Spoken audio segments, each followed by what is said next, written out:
Martini 0-0 në këtë super sfidë e Egnatia Vllaznia me shumë episode.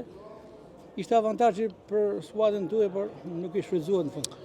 Neshe shumë e tensionume, neshe që me të vërtet duhen pikë, por nuk duhet him deri në atë pikë tensionit, sa të humim pas atë thjesht.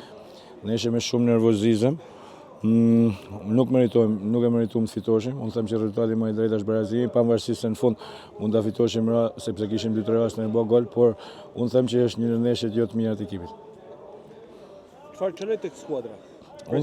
Presioni ose domethënë ishte një ndeshje që nuk u duhet të mohum, edhe duke pas parasysh se duhet të mohum si ndeshje, ishim shumë të ngurt për sa i përket daljive përpara, marrjeve të topit, pasime, bëjmë gabime, megjithatë ndeshje karakterit, ndeshje që sot nuk hapen rrugë për asnjë moment, luftuan, por u duhet pak më kthellësi, pak më qartësi, u duhet të punoshim më tepër në çarkullimin e topit, pavarësisht thashë që koshën e fundit mund të shënoshim se kishim 2 raste për me bë gol, po megjithatë them barazimi është rezultati më i drejtë i kësaj ndeshje. Dëmtimi i Kastratit i rënd?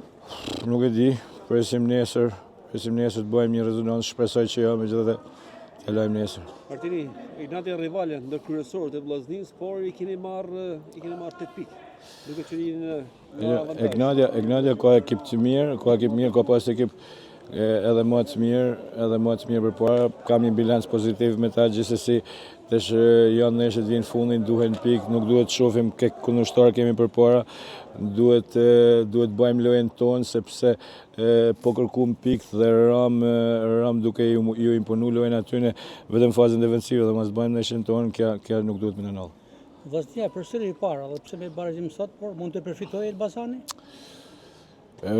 Jo, ka dhe shumë neshe janë edhe 21 pikë në lojë.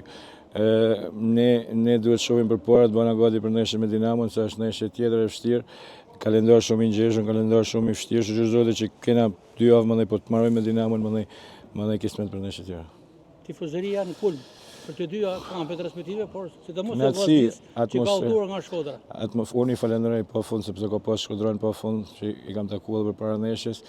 Atmosferë mirë, stadiumi mirë, tifoza mjaftueshëm, ajo që i mungoi sot ishin golet.